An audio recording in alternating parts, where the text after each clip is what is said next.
Baik. Nahmaduhu wa nasta'inuhu wa nastaghfiruhu wa na'udzu billahi min shururi anfusina wa min sayyiati a'malina man yahdihillahu fala mudilla lahu wa man yudlil fala hadiya lahu. La ilaha illallah wa asyhadu anna Muhammadan abduhu wa rasuluh. Allahumma shalli wa sallim ala Muhammad wa ala alihi wa sahbihi ajmain. Abad yang terhormat Bapak Ibu para peserta seminar sains dan teknologi dengan judul Desain Virtual Mobile Laboratory Pembelajaran Kreatif. Terima kasih dan ucapan terima kasih yang sebesar-besarnya kepada admin IG Pusat yang telah menyediakan kami link untuk promosi Takalar. Mudah-mudahan ini dapat dimanfaatkan dengan baik oleh para teman-teman guru atau pemerhati pendidikan yang hebat di Indonesia ini. Mudah-mudahan dapat memberikan manfaat untuk kemajuan pendidikan ke depan. Bapak Ibu para peserta seminar lewat daring ini yang kami hormati, metode pembelajaran daring atau online ini sangat membantu siswa di era COVID-19 ini untuk pencegahan penyebaran corona. Juga sangat membantu dunia pendidikan kita, yang dimana dunia pendidikan ini tidak bisa terhindar dari perkembangan zaman yang ditandai dengan kemajuan teknologi. Dan memang pendidikan ini disiapkan untuk merancang perubahan zaman. Dan penggunaan teknologi yang semakin cepat ini, maka dunia pendidikan dituntut untuk bisa memanfaatkan teknologi dalam pelaksanaan pembelajaran, baik di era COVID seperti sekarang ini, maupun di era keluar dari COVID nanti, insya Allah. Kita ini tenaga pendidikan dan kependidikan dituntut untuk mampu dan siap untuk kemajuan perubahan teknologi. Sekarang ini guru-guru dituntut harus mampu melakukan pembelajaran dan mengarahkan siswanya untuk mampu menggunakan teknologi agar tidak tertinggal. Sekarang ini dunia telah memasuki era revolusi industri generasi keempat yang orang biasa istilahkan 4.0, yang ditandai dengan konektivitas, interaksi serta perkembangan sistem digital yang tidak bisa dihindari, dan juga penggunaan rekayasa intelijensia yang ditandai dengan internet. Ini sebagai sekarang ini menjadi pundi-pundi pergerakan konektivitas manusia terintegrasi dengan mesin teknologi informasi. Oleh karena itu, kali lagi kami sebagai pengurus IG Takalar mengucapkan terima kasih banyak atas semua partisipasi peserta yang boleh dikata mewakili seluruh guru yang ada di Indonesia. Karena ini ada beberapa provinsi yang ikut dalam seminar ini. Mari kita jadikan ini sebagai wadah untuk tukar pikiran, pengalaman belajar, supaya kita bisa memberikan sumbangsi yang besar terhadap kemajuan pendidikan di masa datang. Saya kira ini yang sempat saya sampaikan pada sambutan singkat ini. dalam pembukaan seminar sains dan teknologi. Terima kasih juga kepada narasumber, host dan yang lain yang membantu. Dan dengan ucapan Bismillahirrahmanirrahim, pada hari ini hari Senin tanggal 15 Juni jam 16:08 waktu Takalar, Sulawesi Selatan, waktu Indonesia bagian tengah. Seminar ini seminar sains dan teknologi dengan judul The Site Virtual Mobile Observatory Pembelajaran Kreatif kami buka dengan resmi. Assalamualaikum warahmatullahi wabarakatuh. Terima kasih. Waalaikumsalam warahmatullahi wabarakatuh. Oke, Bapak Ibu sekalian, kita masuk ke acara yang kedua, yaitu pemaparan materi seminar yang akan dibawakan oleh Bapak Ma'ruf SPD MPD. Terlebih dahulu kami akan memperkenalkan secara singkat pemateri kita. Nama Ma'ruf SPD MPD, lahir di Matekne, Kabupaten Baru pada tanggal 29 Desember 1981, SD sampai SMA di Kabupaten Baru. Kemudian beliau melanjutkan S1 di jurusan Fisika, Fakultas MIPA Universitas Negeri Makassar pada tahun 1999. Kemudian melanjutkan ke jenjang S2 di Pasca Sarjana UNM di program studi pendidikan fisika tahun 2011. Dan saat ini beliau lagi menjalani jenjang pendidikan S3 Doktor Pendidikan IPA UPI Bandung sampai sekarang. Pengalaman kerja beliau yaitu pada tahun 2009 menjadi dosen Persyarikatan Fakultas Keguruan dan Ilmu Pendidikan Universitas Muhammadiyah Makassar sampai sekarang. Beliau ditempatkan di program studi pendidikan fisika. Tahun 2014 beliau dipercaya menjadi sekretaris program studi pendidikan fisika Fakultas Keguruan dan Ilmu Pendidikan Universitas Muhammadiyah Makassar sampai sekarang. Kemudian di bidang penelitian pada tahun 2014 dan 2015 memenangkan hibah penelitian sebagai dosen pemula selama 2 tahun berturut-turut dengan biaya dibiayai oleh DP2M Dikti. Kemudian di tahun 2014-2015 beliau juga memenangkan hibah KKN PPM dan hibah IPTEX bagi masyarakat dengan biaya oleh DP2M Dikti. Pengalaman lainnya, beliau pernah menulis buku yang pertama yaitu Statistik Dasar untuk Penelitian Pendidikan Fisika, penerbit LLP Unismu Makassar.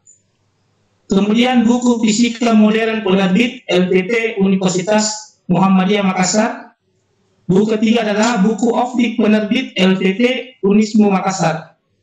Dan saat ini beliau lagi menyelesaikan atau dalam proses penerbitan buku tentang konsep pembelajaran sains berorientasi keterampilan abad 21. Pengalaman beliau lainnya, aktivitas beliau lainnya adalah menjadi review jurnal internasional, yaitu sebagai review di Journal of Teaching and Learning Physics atau JOTALV UIN Sunan Gunung Jati Bandung.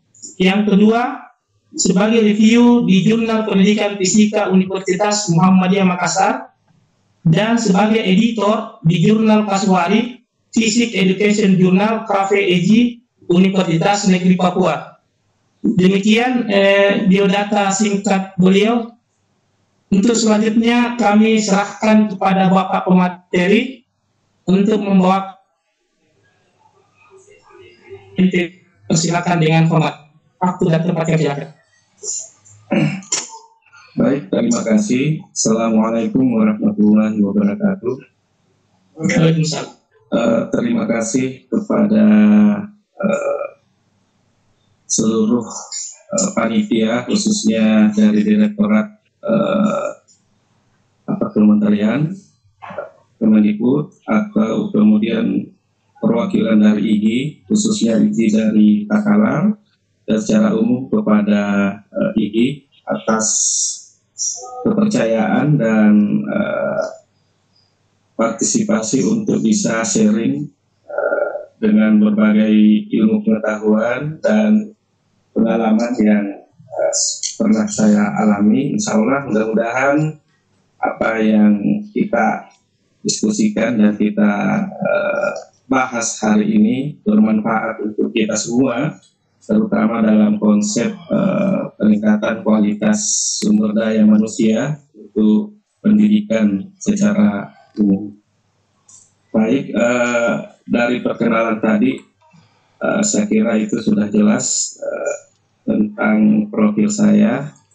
Sambil menunggu untuk share materinya, saya ingin menyampaikan di awal bahwa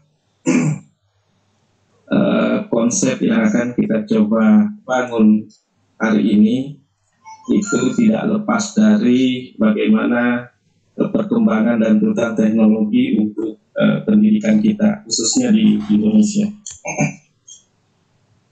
Baik, saya kira pertama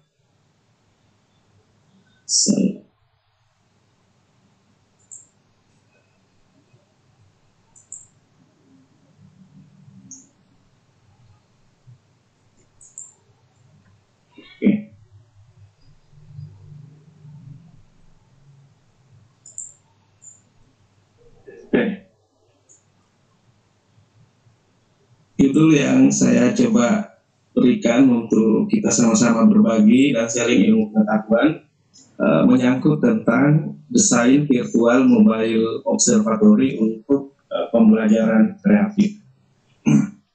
Bapak Ibu, para peserta seminar yang saya hormati dan saya banggakan, jadi walaupun di latar belakang saya basicnya adalah pendidikan fisika, namun kali ini kita akan coba berbagi terkait tentang bagaimana pemanfaatan teknologi informasi, khususnya virtual learning untuk berbagai pembelajaran, tidak terkecuali hanya untuk fisika atau sains.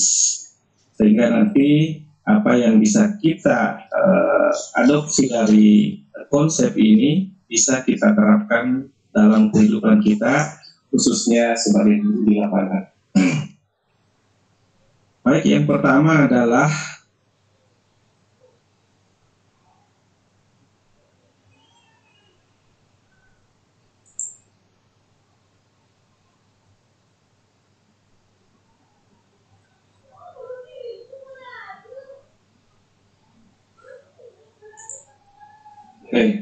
jadi ini berangkat dari tantangan pembelajaran abad 21, bagaimana memposisikan ICT dalam pembelajaran. Nah, ada yang menarik di sini terkait dengan level pemanfaatan ICT menurut UNESCO. Ini saya kutip dari UNESCO ICT Competency Framework for Teachers, yaitu terkait pemetaan learning to use ICT versus using ICT to learn. Nah, Bapak Ibu sekalian, apa yang akan menjadi tuntutan dalam pembelajaran abad 21 itu harus dipikirkan bagaimana ICT itu mampu kita terapkan pada taraf integrating dan transforming. Nah, inilah yang menjadi acuan dalam tuntutan pembelajaran abad 21, yaitu pada tahapan integrasi, baik itu integrasi untuk pedagoginya, yang kemudian lahirlah beberapa konsep pembelajaran seperti TPEC, kemudian STEM, dan segala macamnya, yang menuntut bagaimana kolaborasi teknologi dalam dunia pembelajaran. Kemudian jadi ada dua konsep di dalamnya. Yang pertama adalah bagaimana belajar melalui TIC yang kita kenal dengan ICT as tools. Jadi belajar dengan ICT atau ICT is a tool, atau belajar dengan TIC atau ICT as a object. Jadi ada dua konsep ini yang berbeda sama sekali. Kalau belajar tentang TIC atau ICT as object itu masih tahapannya dari emerging sampai applying. nanti untuk bagaimana memposisikan ICT sebagai tools, maka itu bisa pindah pada tahapan integrating dan transforming. Nah, inilah yang membedakan bagaimana menggunakan ICT dalam pembelajaran. Nah, kita mencoba bagaimana menerapkan untuk mengintegrasikan dan transforming ini dalam kegiatan kita di sekolah. Dan ini juga sangat berperan ketika kondisi sekarang pada pembelajaran yang masuk pada ranah pandemi COVID-19 ini. Jadi pandemi COVID-19 ini itu salah satu yang menjadi acuan atau ujung tombak dalam pembelajaran adalah bagaimana memanfaatkan ICT, yaitu belajar melalui TIC, ICT as tool, dan ICT as medium. Nah, ini framework-nya itu sebenarnya kalau kita cermati menurut UNESCO terkait tentang kompetensi ICT untuk guru. Jadi berdasarkan indikatornya, nah ini masih ada beberapa yang perlu menjadi pemikiran bersama terkait bagaimana kompetensi ICT untuk guru. Jadi yang sangat perlu dipahami di sini adalah bagaimana teknologi itu juga mampu mengintegrasikan pedagogiknya. Jadi di aspek pedagoginya juga ada, aspek ICT-nya juga ada, sehingga nanti dalam pembelajaran itu ketika kita memanfaatkan atau menggunakan ICT dalam pembelajaran, maka kita tidak boleh melepas terkait tentang bagaimana memotret skill peserta didik kita, baik dari aspek ICT-nya maupun dari aspek pedagoginya. Nah, biasanya kita lepaskan dari itu, walaupun secara khusus kita lebih fokus pada kompetensi masing-masing pengetahuannya, atau kita kadang lupa memotret bagaimana skill ICT peserta didik kita. Nah, ini sangat membantu sebenarnya karena sekarang sudah dikembangkan sebuah framework, yaitu Bloom's Digital Taxonomy. Ini adalah framework dari Bloom khusus untuk yang memanfaatkan ICT dalam pembelajaran untuk semua mata pelajaran atau bidang. Jadi di samping kita memotret dari aspek mata pelajarannya, juga bisa kita memotret dari aspek ICT-nya. Dan ini tahapannya ini belum membuatkan tahapan khusus. Jadi mulai dari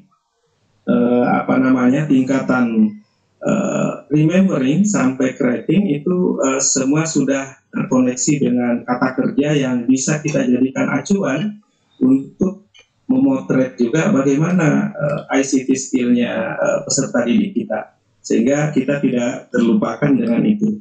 Biasanya kita fokus pada bagaimana tagihan dari mata pelajarannya saja, karena banyak yang melihat bahwa ICT itu hanya sebagai media atau alat dalam setiap bidang studi. Dan itu menurut saya juga perlu kita potret dengan baik supaya apa yang dilakukan oleh peserta didik itu juga bisa kita hargai dan bisa kita berikan penghargaan yang tinggi ketika mereka berusaha dengan keras.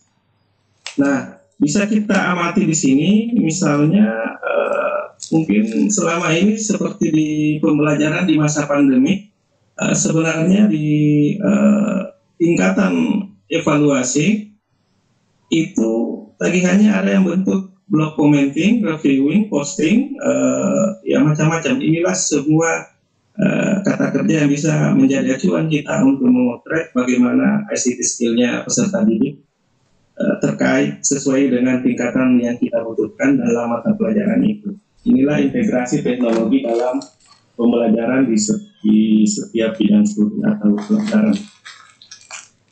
Saya lanjutkan.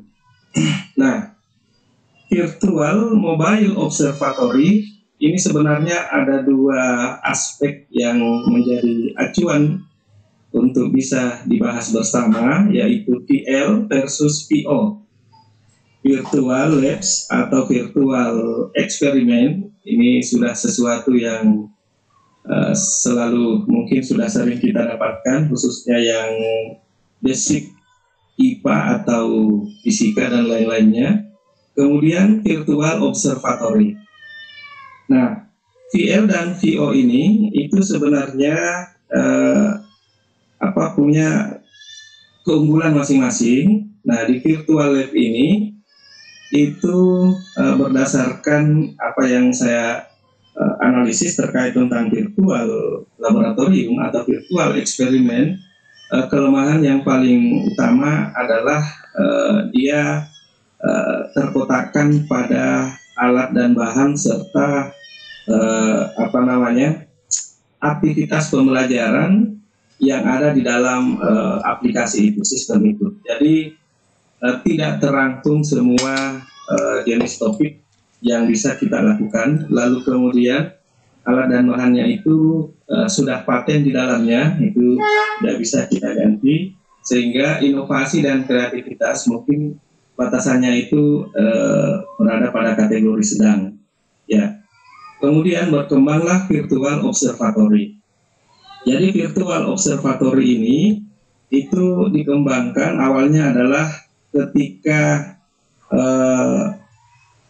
proses observatorium atau pengamatan ini didasari dari konsep pengamatan benda jauh seperti pengamatan bintang atau ilmu pengetahuan bumi dan antariksa yang membutuhkan laboratorium observatori yang sangat besar dan membutuhkan teknologi yang cukup besar. Lalu kemudian dibuatkan virtual observatorinya. Nah, sebenarnya virtual observatori ini bagaimana memanfaatkan kegiatan observatorium atau kegiatan pengamatan. Itu kegiatan pengamatannya ini kebanyakan digunakan di lapangan, bisa di luar kelas, bisa juga di dalam kelas. Lalu kemudian dikembangkanlah menjadi virtual mobile observatory, yaitu menggunakan alat ukurnya.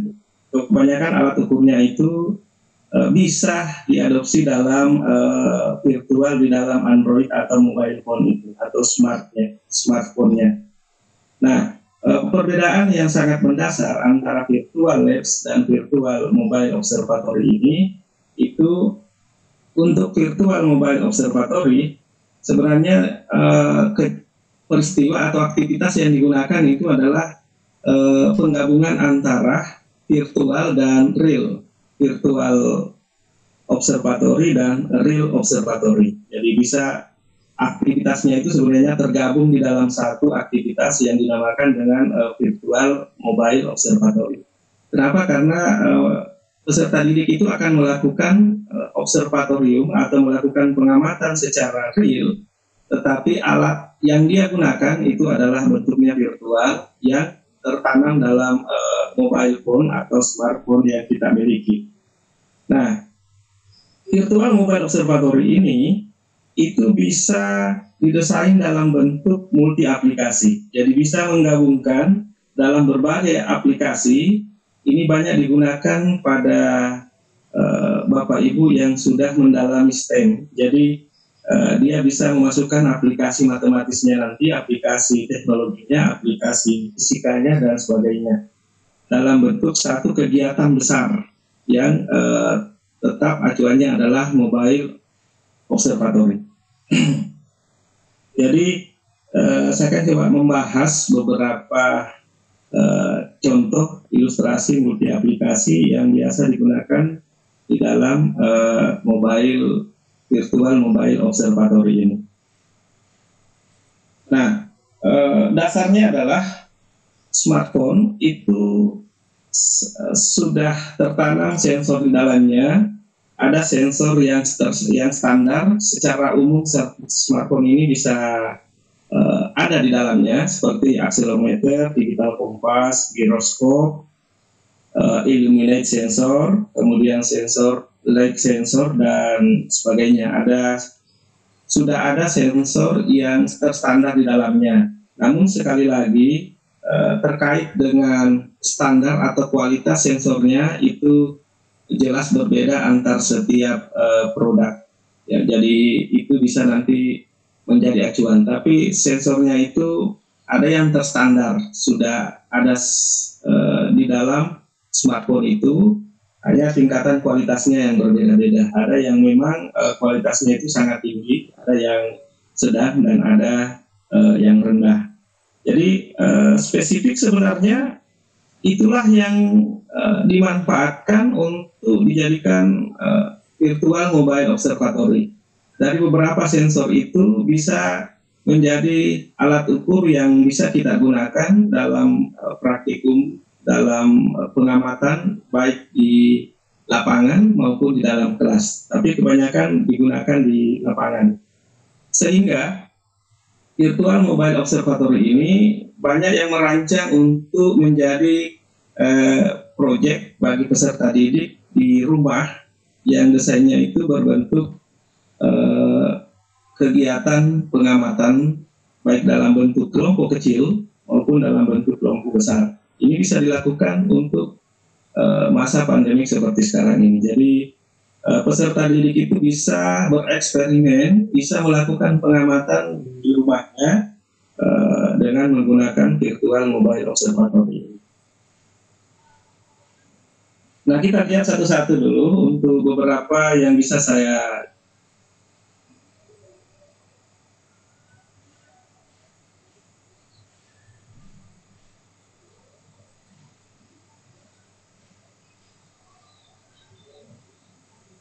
eksperimen ini bagus sekali digunakan untuk eksperimen fisika khususnya. Jadi sensor gerak ini punya tingkat keakuratan yang cukup tinggi dan ini biasa digunakan untuk bagaimana pola gerak yang kemudian diilustrasikan dalam bentuk grafik. Jadi sensor ini untuk mengukur percepatan, mendeteksi dan mengukur getaran ataupun untuk mengukur percepatan akibat gravitasi bumi. Jadi posisi handphone itu akan menjadi titik acuan untuk dia bisa memetakan bagaimana percepatan dan getaran yang terjadi di dalam handphone itu. Berikutnya adalah giroskop sensor. Nah, giroskop sensor ini juga ada di dalam smartphone kita. Itu perangkat untuk mengukur atau mempertahankan orientasi dengan prinsip ketepatan momentum sudut. Jadi prinsip kerjanya itu seperti roda yang berputar dengan piringan di dalamnya yang tetap stabil. Jadi ada perbedaan gerak antara giroskop dengan akselerometer. Jadi kalau giroskop itu dia tidak dipengaruhi oleh gravitasi. Berikutnya adalah ambient light sensor atau biasa ini yang paling sering kita gunakan dan sebenarnya ini juga bisa kita manfaatkan untuk mendesain praktikum dalam pembelajaran sains atau pembelajaran IPA. Jadi alat ini untuk mengatur kecerahan layar dan sensor ini bisa mendeteksi bagaimana perubahan warna. Jadi terkait dalam pembelajaran perpaduan warna dalam ilmu fisika. Jadi ada biasanya itu tertanam di paling atas. Kemudian proximity sensor ini adalah sensor yang digunakan pada saat percakapan atau melakukan panggilan. Jadi proximity ini sudah ada semua di smartphone. Jadi dia bisa mendeteksi bagaimana ketika ada panggilan itu bisa mendeteksi ketika didekatkan di telinga. Jadi sensornya itu mampu mendeteksi ketika perangkat ini didekatkan di telinga. Kemudian berikutnya adalah kompas atau magnetometer sensor. Jadi yang biasa kita pakai untuk mendeteksi bagaimana mengukur magnetisasi atau bahan magnet atau mengukur kekuatan arah medan magnet pada titik dalam ruang. Biasanya aplikasi-aplikasi yang mengacu pada alat kompas itu menggunakan sensor ini. Nah, nanti kita akan coba lihat bagaimana aplikasi yang lain yang memanfaatkan sensor ini dalam pembelajaran.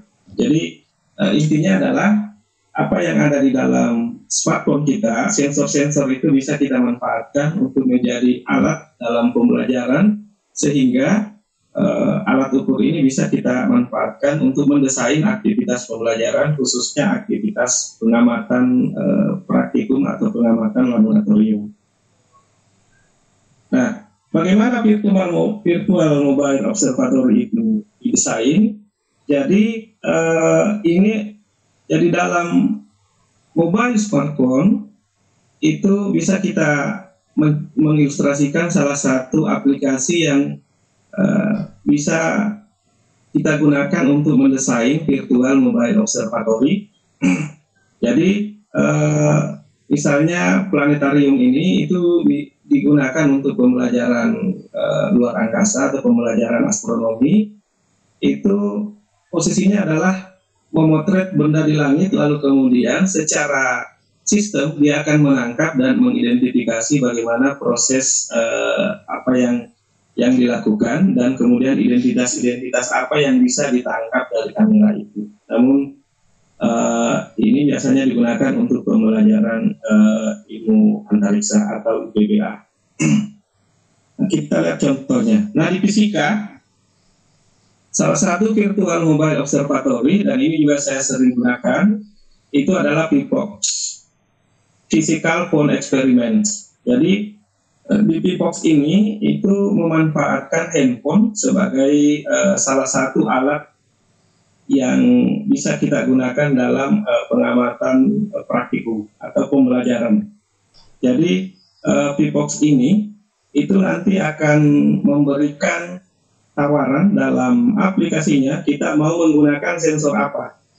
Jadi kalau misalnya praktikumnya kita mau menggunakan sensor cahaya, maka kita pilih light.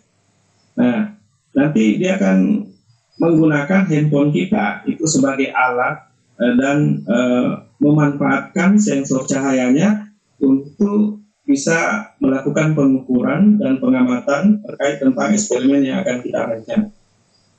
Jadi di sini banyak terkait sensornya. Kemudian di PIPOX ini itu akan langsung terdeteksi bagaimana hasil rekaman sensor dalam bentuk grafik yang kemudian bisa kita ekspor dalam bentuk file, sehingga pengamatannya ini bisa kita tindak lanjuti untuk menjadi untuk bisa dianalisis lebih lanjut.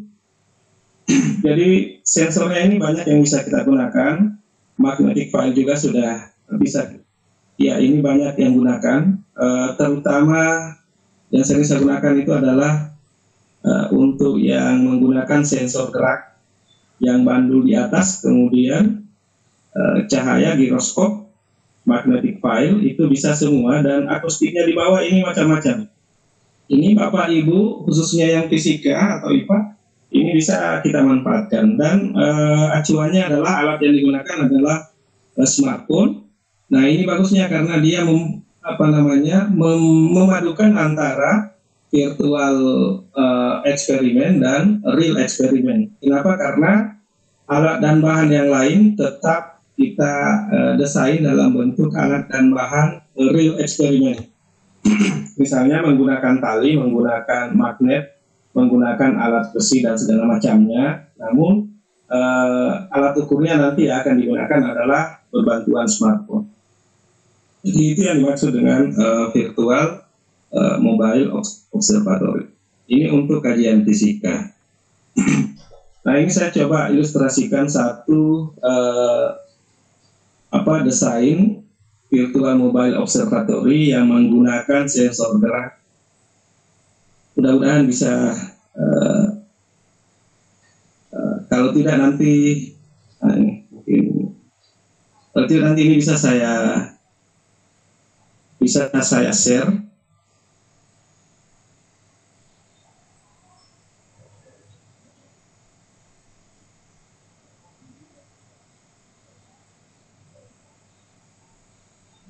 Nah, untuk PIPOX ini saya kira untuk pelatihan untuk Bapak Ibu yang basicnya FISIK atau IPA, ini sudah banyak dilakukan kegiatan pelatihannya untuk di Jogja itu pernah dilakukan, kemudian untuk beberapa pelatihan-pelatihan yang lain.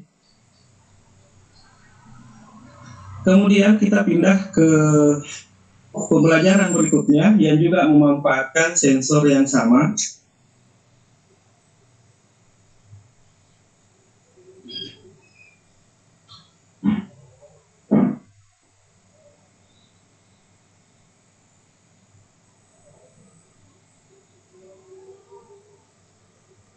Nah, ini biologi.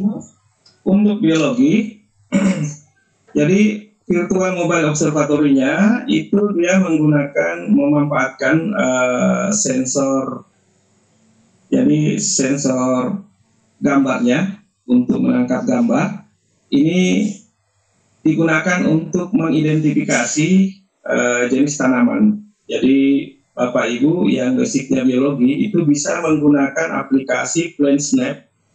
Jadi dengan sistem perekaman gambar, lalu kemudian dari gambar itu akan teridentifikasi karakteristik atau identitas dari apa yang kemudian dari gambar itu akan divalidasi data identitas yang sama dengan yang ada di aplikasi di sistemnya. Nanti akan keluar identitas yang sesuai dengan karakteristik yang sudah terpotret di dalamnya. Nah, mungkin Bapak Ibu kalau untuk di Indonesia bisa saja ada beberapa tanaman atau buah-buahan atau yang lainnya itu yang ketika dipotret itu belum mampu teridentifikasi. Kenapa? Karena bisa saja data terkait tentang identitas dari tanaman itu belum terekam di sistem. Nah, ini yang kemudian banyak juga sedang mengembangkan itu khusus di Indonesia. Saya kira ini menjadi sebuah tuntutan untuk bagaimana identitas dan big data terkait tentang tanaman khususnya yang ada di Indonesia itu sangat luas. Ini belum tentu bisa terselesaikan dan ini menjadi PR kita bersama. Dan itu untuk biologi. Jadi bisa memanfaatkan sensor dan dia melakukan pengamatan di lapangan. Jadi peserta didik ini dia akan memotret bagaimana bentuk daun yang ada, lalu kemudian disinkronkan dengan yang ada di sistem, lalu nanti akan muncul bagaimana identitas dari tanaman itu secara detail. Nah, ini sangat membantu sekali untuk Bapak Ibu yang bisa berinovasi untuk mengembangkan pembelajaran berbasis lapangan. Ya, jadi mampu mengidentifikasi dengan memanfaatkan teknologi informasi. Nah, ini untuk biologi, jadi ini bisa digunakan Bapak Ibu. Kemudian matematika, ini sama, dia juga memanfaatkan sensor perekam gambar, namanya Photomath. Nah, ini juga untuk Bapak Ibu yang basicnya di matematik, jadi fungsi aplikasi ini Bapak Ibu bisa install di Play Store-nya. Jadi Photomath ini adalah men-scan berbagai bentuk dari persamaan matematis yang kemudian apakah persamaan matematis itu ditulis secara manual dengan tulisan tangan, lalu kemudian kita potret, bisa dalam persamaan trigonometri dan segala macam, itu bisa Bapak Ibu uji cobakan nanti, simulasikan, maka akan terdeteksi bagaimana proses langkah-langkahnya secara detail sampai menghasilkan hasil akhir. Digunakan untuk membantu siswa maupun guru ketika ada permasalahan persamaan matematis yang kemudian itu butuh pemikiran lebih lanjut. Ini bisa membantu sekali, namun perlu juga menjadi perhatian karena ini juga memiliki dampak positif dan negatif. Misalnya untuk siswa ini bisa menjadi pembelajaran yang sifatnya instan, tidak berpikir lagi. Jadi bagaimanalah kreativitas dan inovasi dari kita bersama guru untuk memodifikasi pembelajaran sehingga aktivitas positifnya tetap didapat dan meminimalisir bagaimana aktivitas dampak negatif yang bisa saja terjadi di dalamnya. Jadi Photomat ini luar biasa sekali manfaatnya. Jadi Bapak Ibu bisa memotret saja dari tulisan tangan Bapak Ibu. Yang penting angkanya sangat jelas, membedakan antara setiap angka yang bisa terdeteksi oleh sistem. Nah, ini membantu. Jadi lalu kemudian dari seluruh aplikasi-aplikasi ini sebenarnya bisa dijadikan satu kegiatan besar yang Bapak Ibu yang biasa terlibat dengan sistem pembelajaran yang menggunakan konsep STEM itu bisa memadukan ini. Jadi aspek matematiknya menggunakan ini, aspek teknologinya menggunakan ini, aspek sainsnya menggunakan ini, sehingga semua bisa bersatu padu dalam satu aktivitas yang besar yang kemudian bisa saja itu menjadi sesuatu yang menarik bagi peserta didik. Baik Bapak Ibu, saya kira kemudian IPBA, ini yang saya katakan tadi, ini contohnya adalah planetarium application, itu juga bisa memotret bagaimana pembelajaran di ruang angkasa. Nah ini banyak dipakai di kampus-kampus, terutama yang peralatan observatoriumnya itu minim. Jadi bisa memanfaatkan ini untuk pembelajaran. Oke Bapak Ibu, saya kira itu yang bisa saya gambarkan, dan untuk kegiatan diskusinya saya persilahkan dan saya kembalikan ke moderator. Terima kasih. Assalamualaikum warahmatullahi wabarakatuh. Waalaikumsalam warahmatullahi wabarakatuh. Sangat-sangat menarik materi yang telah dibawakan oleh materi kita tentang desain virtual mobile observatory. Mungkin selama ini kita hanya mengenal VictorLab, tapi kita akan diperkenalkan tentang observatory. Oke Bapak Ibu peserta sekalian, selanjutnya kita akan masuk di sesi ketiga, yaitu sesi tanya jawab. Bagi yang ingin bertanya silahkan raise hand atau menuliskan di chat room.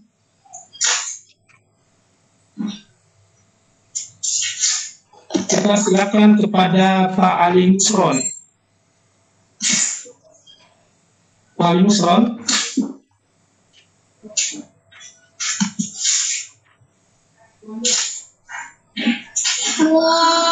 Di ruang chat aja dulu Pak, karena ini dinyalain nggak Oh ini. ya, oke.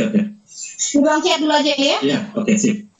Oke, Pak Maluk, ini ada yang bertanya dari Ibu Indra Novita Indiana. Ya. Selain Photomat, apakah ada aplikasi lain yang bisa digunakan, Pak? Oke, untuk matematik ya. Iya, untuk matematik ya. Oke. Atau ditampung dulu atau gimana langsung? Silakan Pak langsung. Oh langsung, oke. Baik. Nah untuk matematik saya hanya mengambil salah satu aplikasi untuk matematik. Jadi sebenarnya banyak yang karena di matematik sendiri itu juga pengembangan terkait tentang mobile observatory ini sangat lunganya sangat besar. Itu Bapak Ibu bisa melihat di Play Store-nya ketika memasukkan build application itu banyak sekali yang sudah berorientasi pada virtual mobile observatory. Itu hanya salah satu. Lalu kemudian ini sekarang dicoba dikembangkan bagaimana mengembangkan sebuah virtual mobile observatory yang terintegrasi untuk beberapa mata pelajaran. Misalnya matematik dengan sains itu yang sekali banyak yang dalam proses pengembangan, Pak. Termasuk saya, jadi sementara juga dalam proses pengembangan itu salah satu media mobile observatory untuk pembelajaran fisika. Ya saya kira banyak Ibu. Oke, makasih banyak Pak. Dicek. Jadi untuk mapnya itu bervariasi, jadi tergantung kebutuhan. Kalau yang tadi itu dia berbasis scanning dari apa yang kita tulis. Nah, ada juga beberapa aplikasi matematik itu dia basisnya gambar persamaan matematis yang kemudian terekam, tapi dia perekaman hasilnya itu bukan dalam bentuk basis angka, tapi dalam bentuk grafik. Jadi dia visualisasi matematik. Ya, jadi misalnya bagaimana sih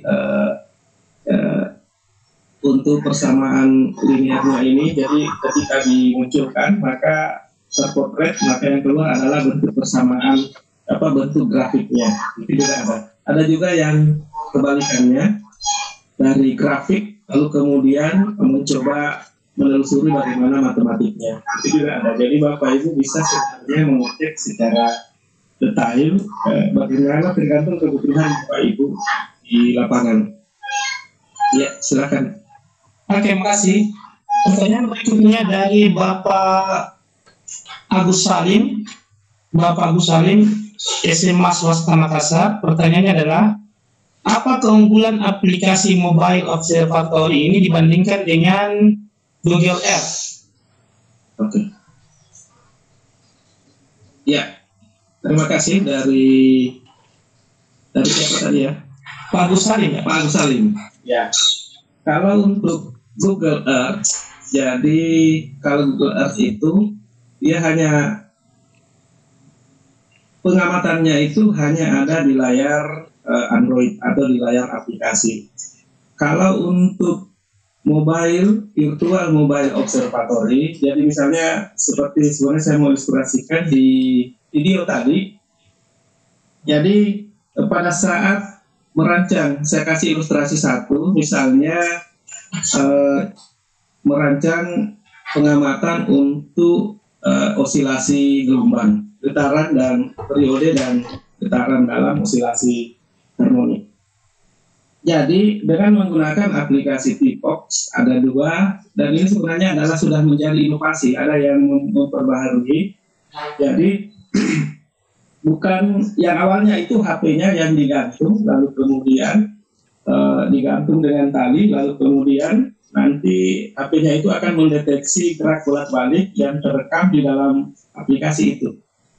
Ya, jadi bendanya adalah HP, lalu kemudian muncul bagaimana bentuk grafiknya, bagaimana datanya setiap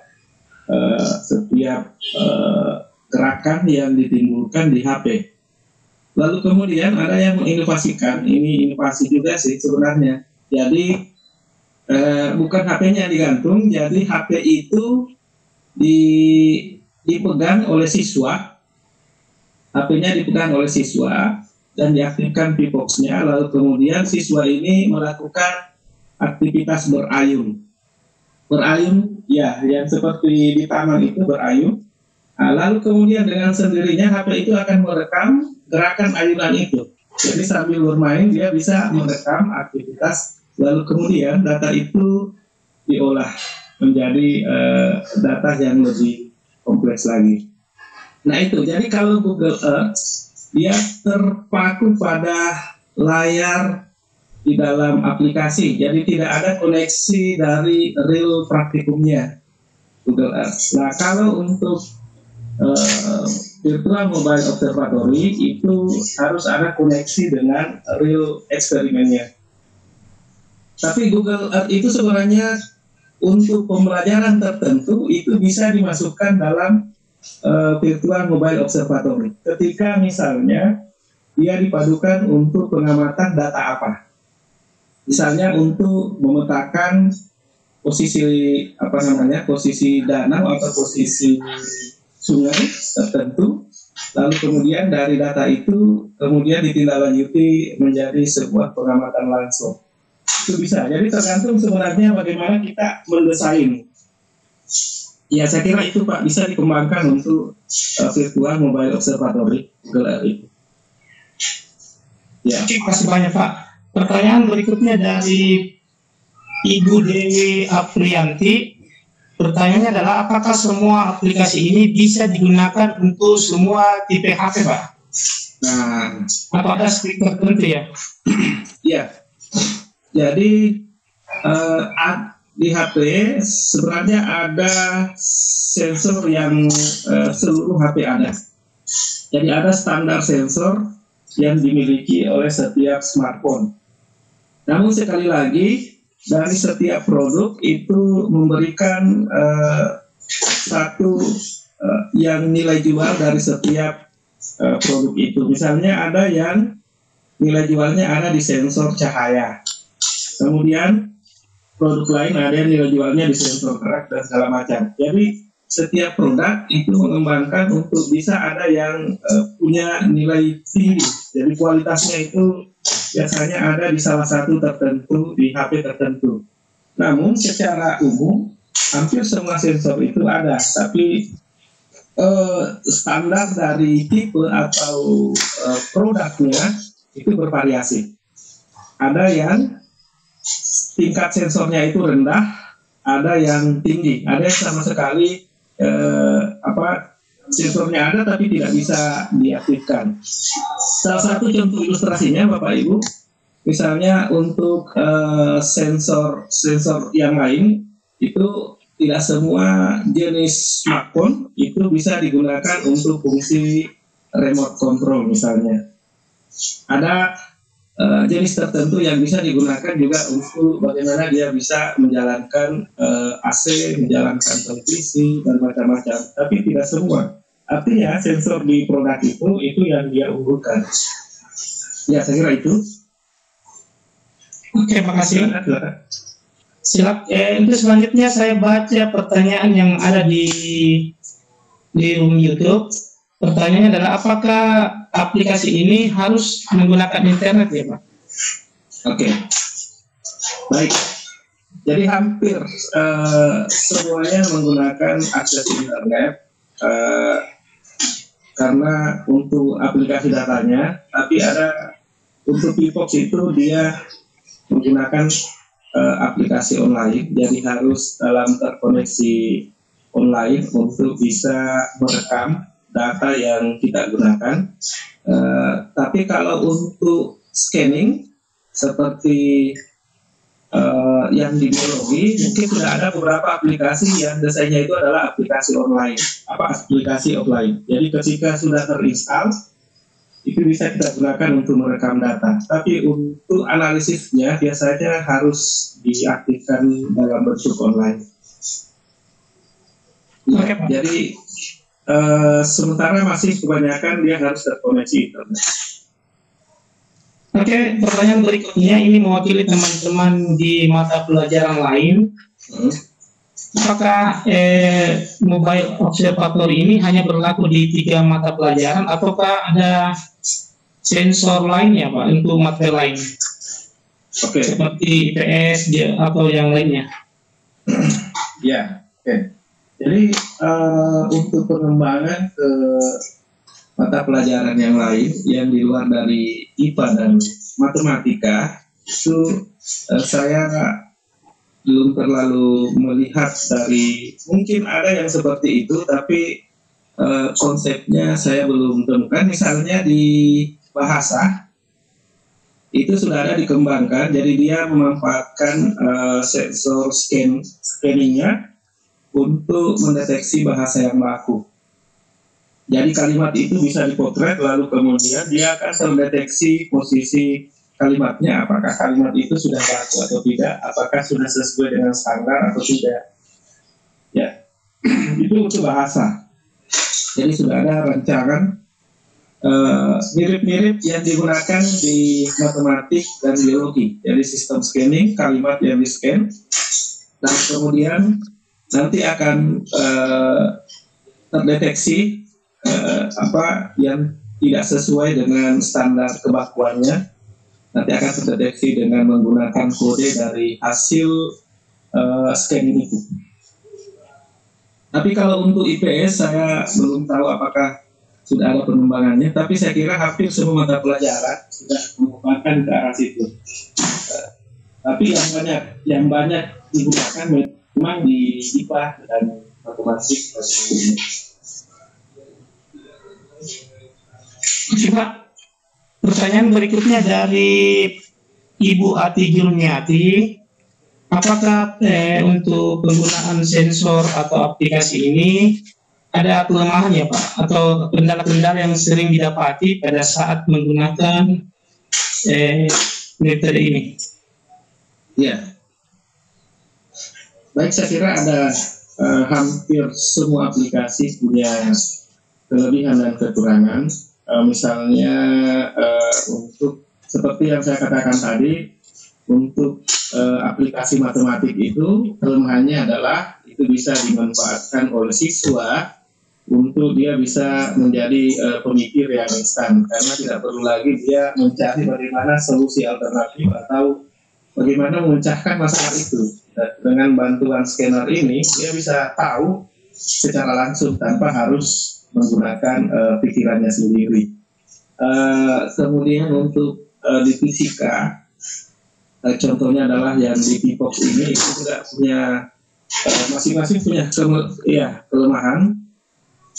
Kalau yang di fisika sendiri itu masih ketika misalnya antara sensor yang pertama dengan sensor yang kedua, ketika kita uji cobakan, kadang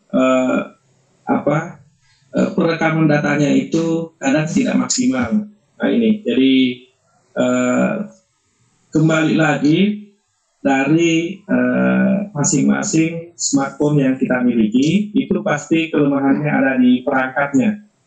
Apakah perangkat smartphone kita itu didukung oleh sensor yang kualitasnya itu masuk kategori tinggi, sedang, atau rendah?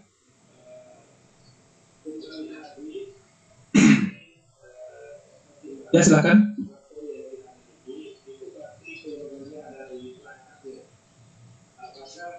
Apakah ada aplikasi khusus untuk kimia yang mendeteksi nama unsur ya Pak? Struktur kimia. Oke. Ini kimia sebenarnya sudah mulai ada yang mengembangkan, sudah banyak yang kembangkan itu terkait untuk mendeteksi. Ada.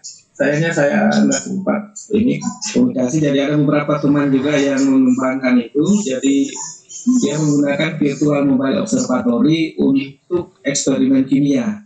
Ya, jadi dia mampu mendeteksi dengan scanner dari sampel yang diberikan itu terdeteksi sekian kandungan zatnya dan segala macam. Dan itu dari aplikasi smartphone ada. Jadi hampir semua sudah dikembangkan, tinggal bagaimana nanti kita memanfaatkan aplikasi itu dengan baik. Oke. Saya sendiri sebagai guru IPA sangat tertarik dengan aplikasi yang biologi tadi yang mendeteksi tentang tumbuhan. Ya. Tapi untuk hewan ada tidak ya Pak? Kalau misalkan kita memfoto hewan, ada kita lihat siswa mengidentifikasi hewan, kita foto dan akan kelihatan jenisnya dan sebagainya. Oke. Biologi ya? Biologi yang paling banyak memang itu adalah mengidentifikasi tanaman. Kenapa? Karena data tentang tanaman itu sangat besar. Misalnya saja untuk rumpun wilayah Indonesia bagian tengah, bagian barat, bagian timur itu punya kekhasan masing-masing. Nah ini yang membuat sebenarnya, dan ini sangat menarik sebenarnya kalau kita gunakan untuk pembelajaran lapangan ya, supaya untuk pembelajaran lapangan, jadi bisa mengeksplor jenis tanaman dan tumbuhan untuk pembelajaran biologi. Nah untuk hewan mungkin saya belum bisa memastikan apakah ada, karena yang saya dapat, yang bisa saya jelaskan di sini terkait tentang tanaman. Tapi tidak untuk kemungkinan pengembangan identitas hewan itu juga pasti akan dikembangkan, walaupun kalau misalnya belum sekarang itu pasti ada yang kembangkan. Tapi dari tingkat apa namanya, untuk tingkat identifikasinya memang sangat dibutuhkan di tingkat identifikasi tanaman ini. Ya, maksudnya kalau untuk hewan itu membedakan antar ini dengan ini secara detail itu mampu ditangkap secara langsung. Tapi kalau untuk tanaman itu memang ada beberapa yang hampir sama, sehingga butuh alat untuk mengidentifikasi lebih jauh. Kira itu. Tapi tetap mungkin ada pengembangannya untuk hewan. Silakan. Oke, yang selanjutnya Pak yang kami ingin tanyakan yaitu untuk virtual observatory ini kan ceritanya selama ini kita mengenal namanya virtual lab, kemudian kita sering praktek di laboratorium, kemudian misalkan pada saat-saat bagaimana Pak yang cocoknya kita gunakan observatory ini? Apakah misalkan memang lebih baik dari virtual atau pada kondisi tertentu kita menggunakan metode ini? Ya. Oke, jadi untuk penggunaan desain virtual mobile observatory sebenarnya lebih ke pada saat praktikum itu memang dilakukan di luar, misalnya harus dilakukan di luar kelas, misalnya dia harus pengamatan, lalu kemudian tidak ditemukan alat belum mendapatkan alat yang khusus sesuai dengan perangkat laboratoriumnya, maka digunakanlah virtual mobile ini. Nah, virtual mobile ini itu keunggulannya adalah tetap melakukan real praktikum, tapi menggunakan alat bantu virtualnya ada di alat ukurnya, yaitu sensor yang tertanam di dalam smartphone. Jadi ibaratnya ini adalah melakukan praktikum nyata, tetapi proses pengukuran, alat ukur dan proses pengukurannya itu menggunakan virtual. Ya, jadi selama kalau batasannya itu sebenarnya ketika masih bisa dilakukan real praktikum, sebenarnya itu lebih baik digunakan real praktikum. Tapi kalau untuk memberikan inovasi, kemudian aktivitas pembelajaran yang berbeda, maka ini bisa menjadi alternatif bagi kita untuk mengembangkan virtual mobile observatory ini. Ya, saya kira itu. Oh, berarti di masa pandemi COVID-19 pembelajaran di rumah ini sangat cocok ya Pak? Itu misalkan siswa di rumah masing-masing, diberikan tugas mengidentifikasi tanaman, dia tinggal memotret dan mengidentifikasinya. Luar biasa ya.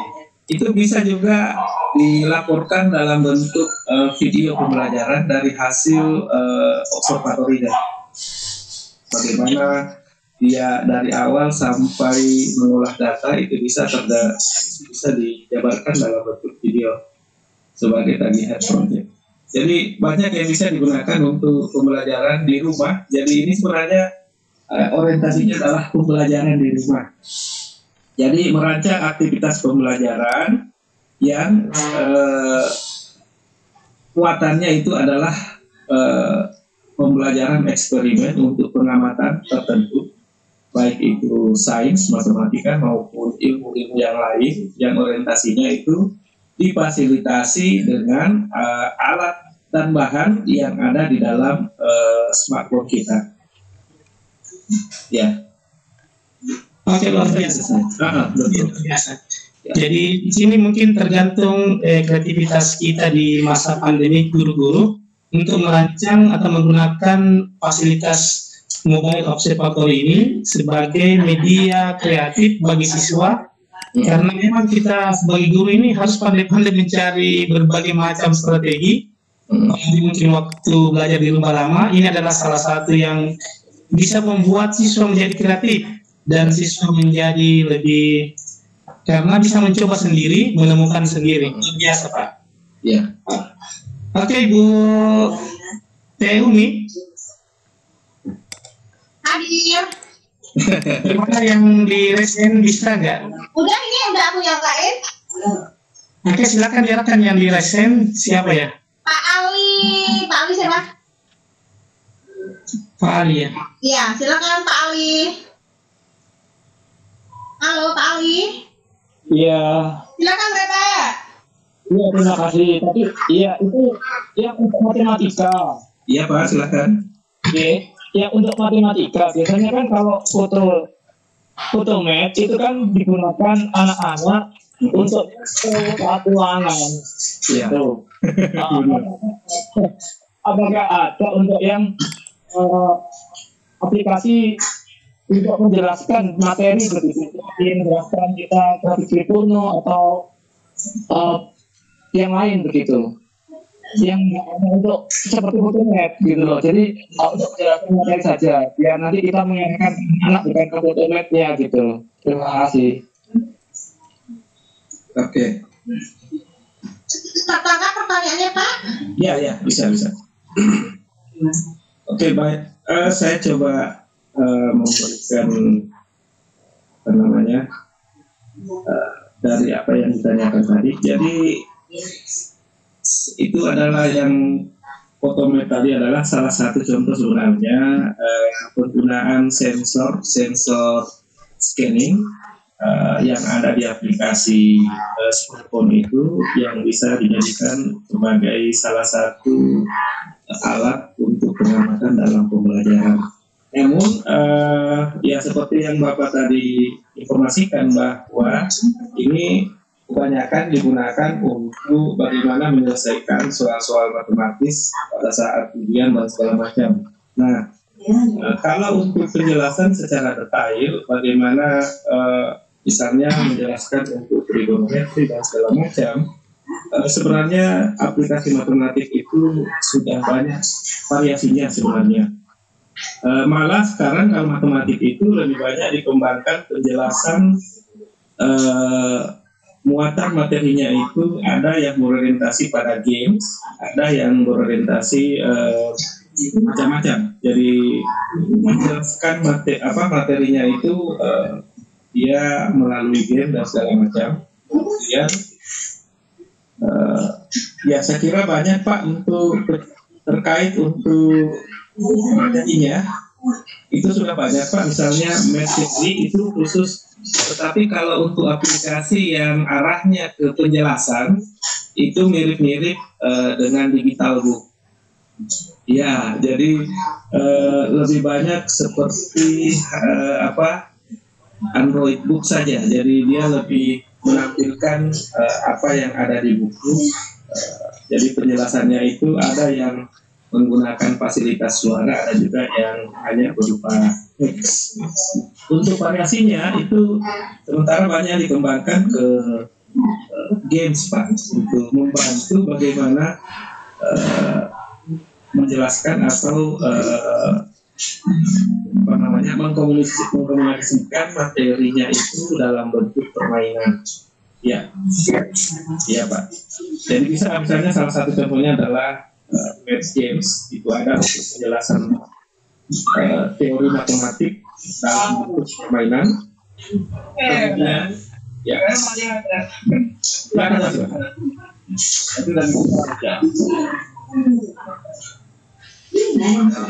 Halo.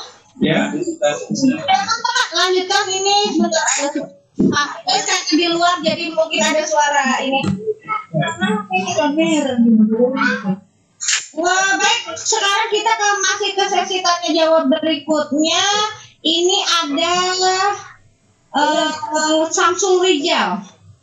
Silakan Pak Samsul. Halo Pak Samsul. Nggak ada suaranya, mungkin masih bikin kopi di dapur. Oke. Sebentar, saya naik dulu ke atas. Ibu Siti. Ibu.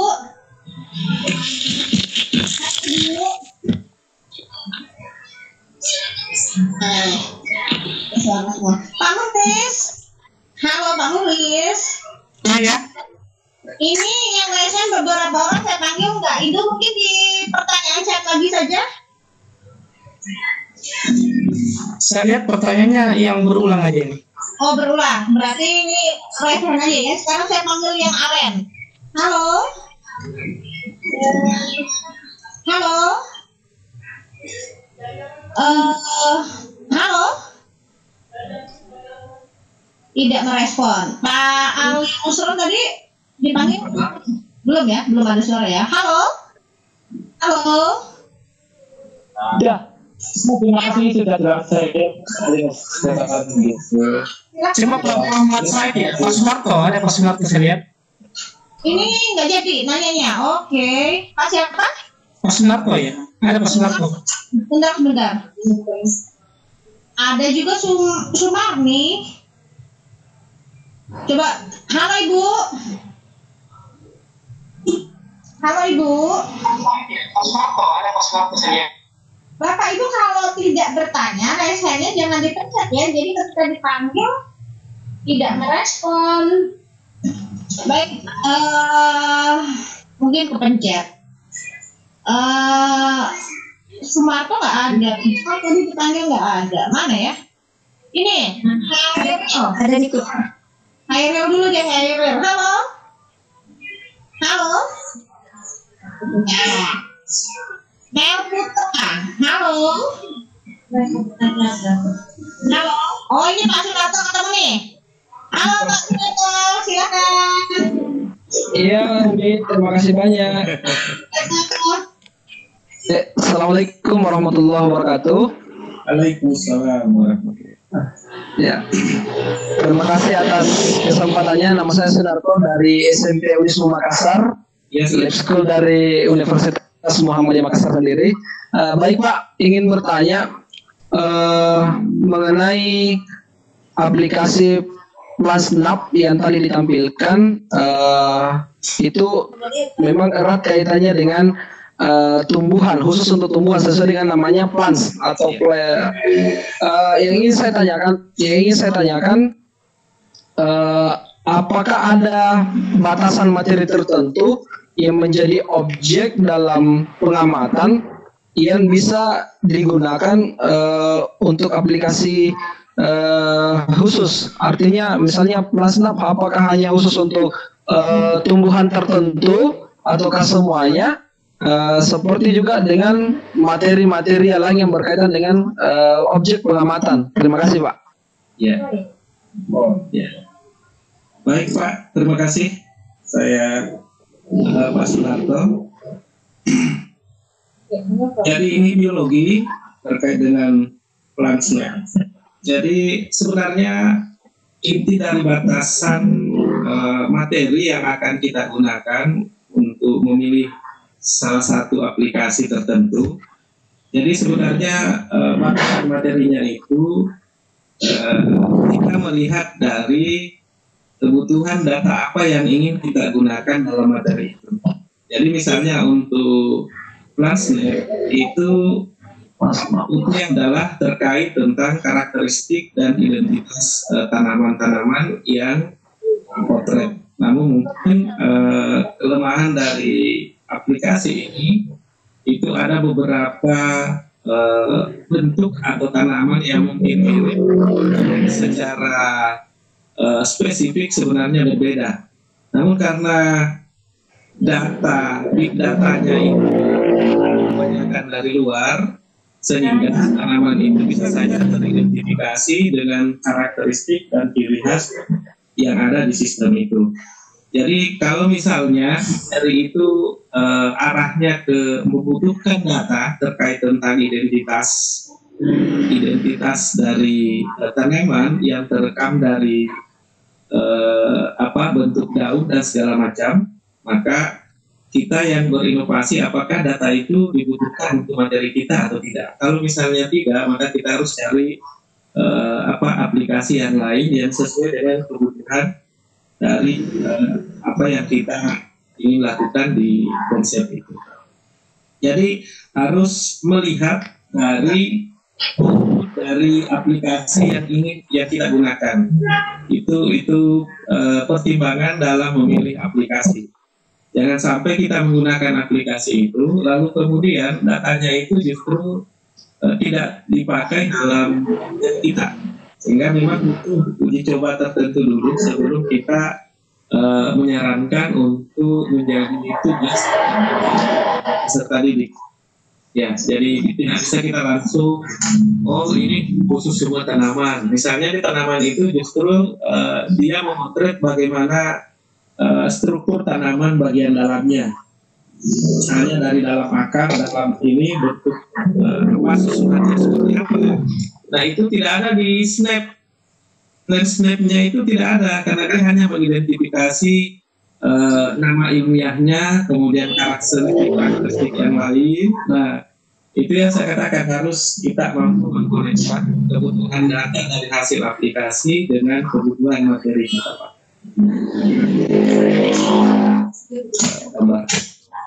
Oke, selanjutnya Pak Ibu Teh Umi, Pak Rusdianto. Terus dia ke atas ya? Ke atas ke bawah? Bawah. Bawah? Bentar. Huruf. Urut sih soalnya. Oh ini nih. Ya, silakan. Baik, terima kasih. Ya, silakan Pak. Ya, terima kasih Pak materi.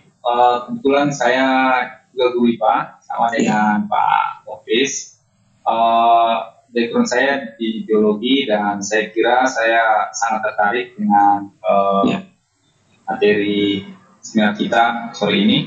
Saya fokus ke pertanyaan Pak Sunarto juga tadi.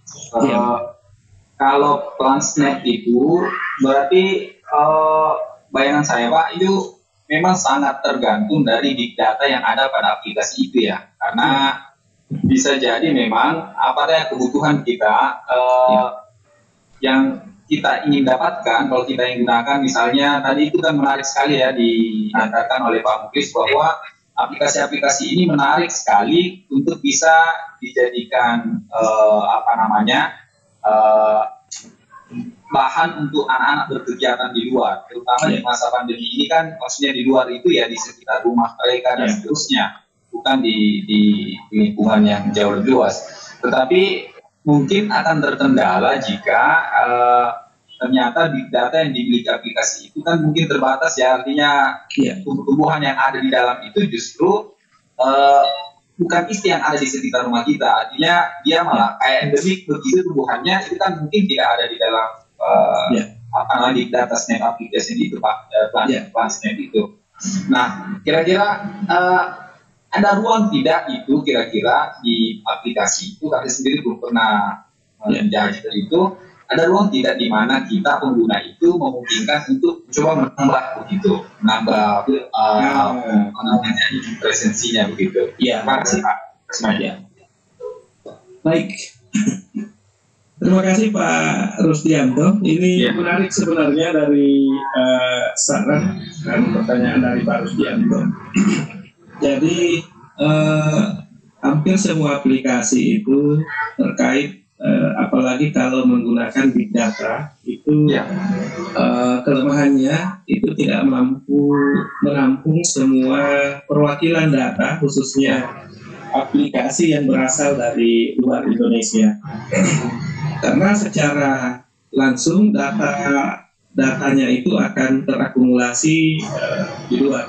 Namun perlu saya berikan informasi sedikit Pak Rusdianto bahwa untuk aplikasi tanaman seperti ini biasanya provider dari aplikasi itu bekerja sama dengan lembaga-lembaga yang memang tugasnya memang untuk menampung semua data-data yang ada di setiap perwakilan wilayah negara.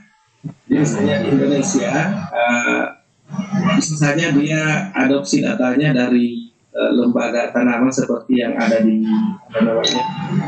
IPB, atau di lembaga penelitian tanaman. Nah, yang mungkin menjadi perhatian kita memang terkait tentang tanaman langka. Nah, karena kenapa tanaman langka itu bisa bervariasi, tergantung dari posisi wilayahnya. Karena seperti di Sulawesi itu bisa saja ada tanaman yang memang khasnya di situ, tidak ada di tempat lain. Iya. Ini yang mungkin menjadi perhatian bahwa ada beberapa aplikasi yang mengizinkan penggunanya untuk mengekspor mengimpor data tambahan untuk big datanya. Tapi itu butuh akan verifikasi apakah data itu layak masuk untuk menambah big data, karena jangan sampai justru data itu akan mengacaukan data yang lain. Jadi ada screening untuk tipe data yang bisa masuk dalam sistem. Tapi saya kira itu menarik Pak Rusdianto, karena selain membantu kelengkapan big datanya, itu juga bisa menjadi salah satu kontribusi kita untuk wilayah kita sendiri untuk menentukan tanaman-tanaman yang ada di wilayah daerah kita. Betul. Dan ada beberapa teman yang sudah mengembangkan khusus untuk tanaman langka, Pak. Iya, kalau misalnya sudah mulai bisa dicoba, itu bisa nanti bisa ke teman-teman. Baik, siap. Untuk khusus untuk big data di Indonesia. Ya, terima kasih Pak. Sama-sama Pak. Siapa lagi Pak Muflis? Ibu Anita Handayani. Kemana? Ke atas ke bawah? Di bawahnya Rusdianto. Nggak urut ini. Udah. Ibu Anita. Tunggu sabar. Hah? Jadi. Udah jadi ya? Oke. Ke Herdiansyah.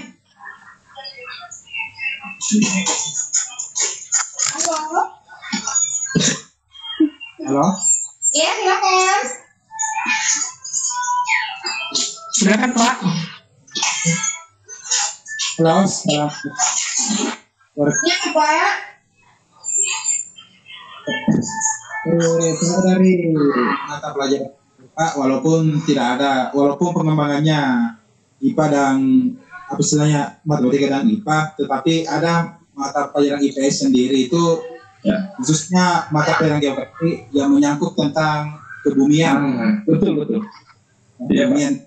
Nah, pertanyaannya itu yang ingin kami tanyakan itu, apakah bisa di aplikasi tersebut itu, di aplikasi kebumian itu bisa kita langsung, artinya pada saat misalnya anak-anak mau menjelaskan bahwa ini awan misalnya kirinya seperti ini, bisa kita langsung lihat di aplikasi tersebut itu aja Pak, pertanyaan simpel saja.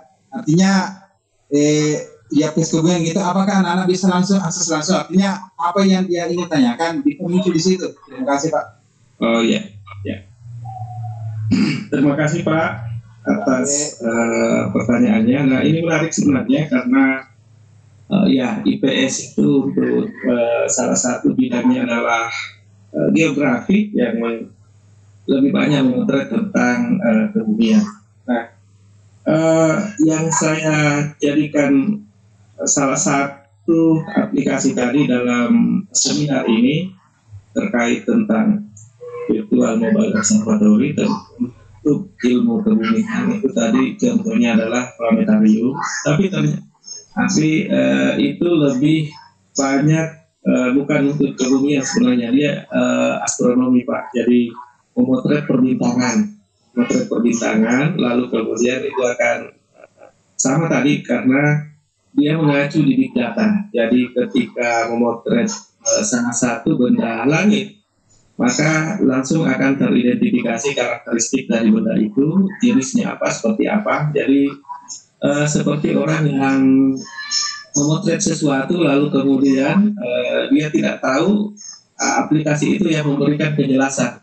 Kamu sedang memotret ini namanya ini segala macam, posisinya di sini, dia paling dekat dengan ini, jadi ada identitas tersendiri. Nah, kalau untuk ilmu kebumian, misalnya tentang awan ataukah memotret tentang batuan, nah itu ada aplikasinya khusus Pak, tapi dia saya lupa namanya. Jadi dia menggunakan GPS sebenarnya. Jadi dia mirip dengan Google Earth, tapi dia memotret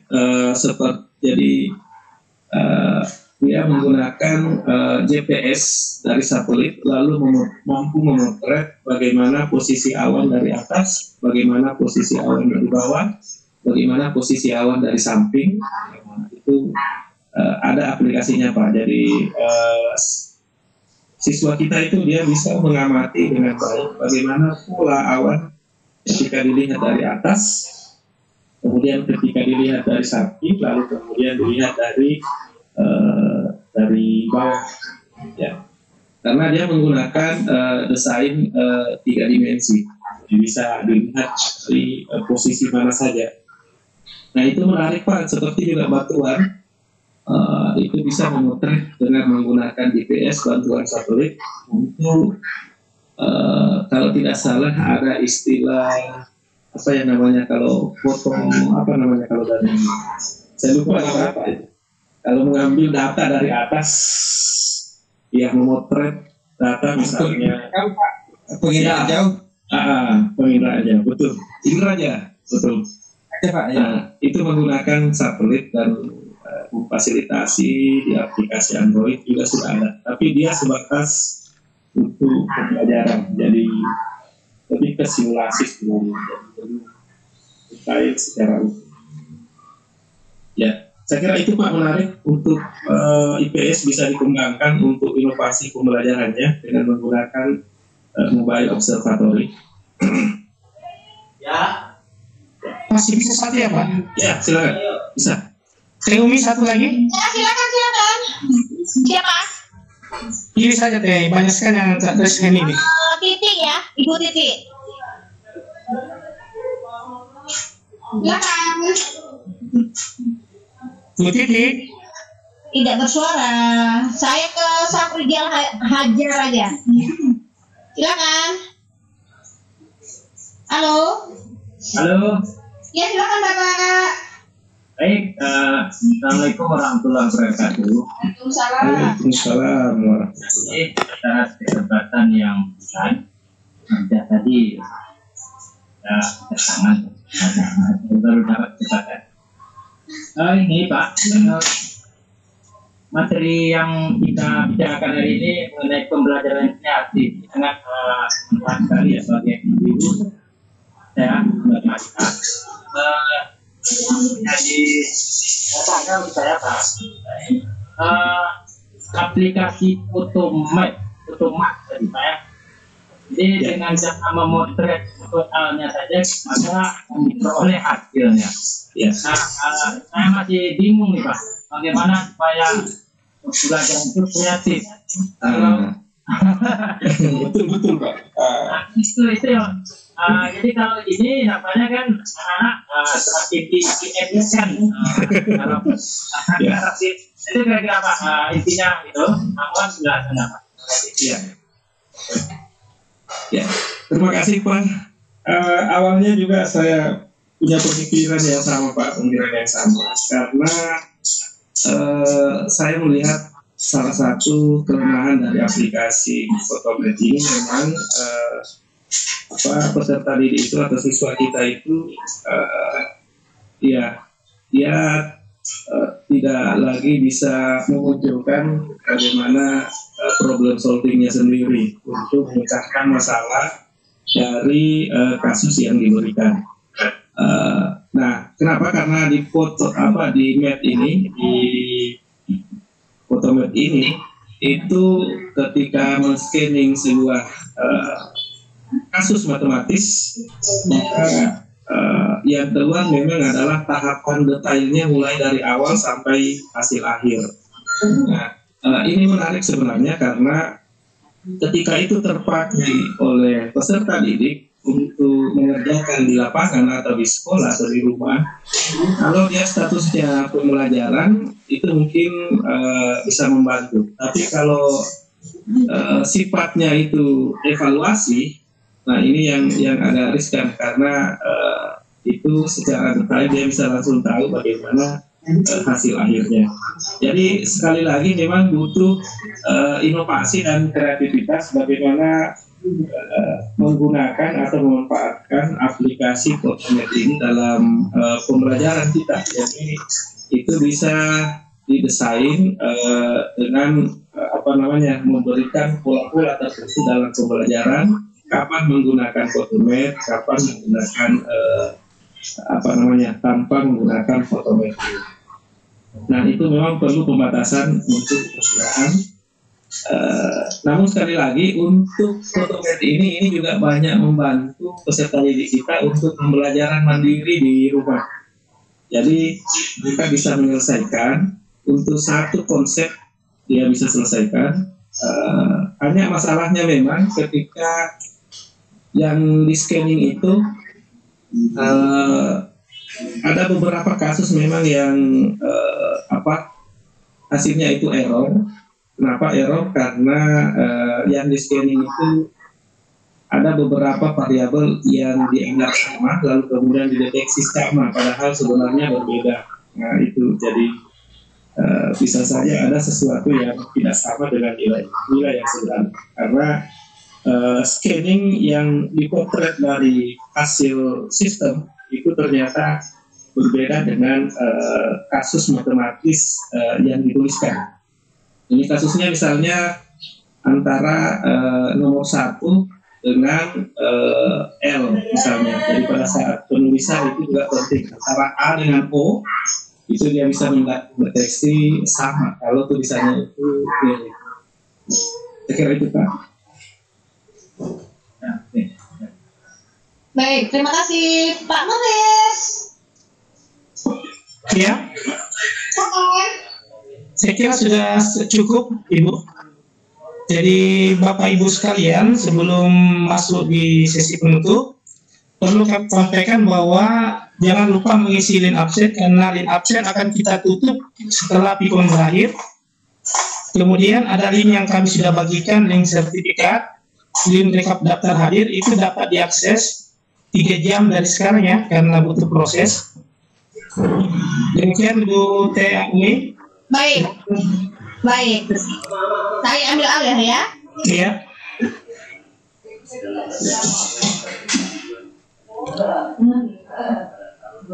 Nanti. Terima kasih Pak Ma'ruf, terima kasih Pak Muhammad. Ya, sama-sama Ibu. Semua telah hadir di kegiatan seminar sains dan teknologi. Mudah-mudahan di kesempatan mendatang ada lagi kegiatan-kegiatan seperti ini yang menambah ilmu buat kita semua. Saya Witi Rawastari dari Kota Bogor undur pamit. Mohon maaf jika ada kesalahan.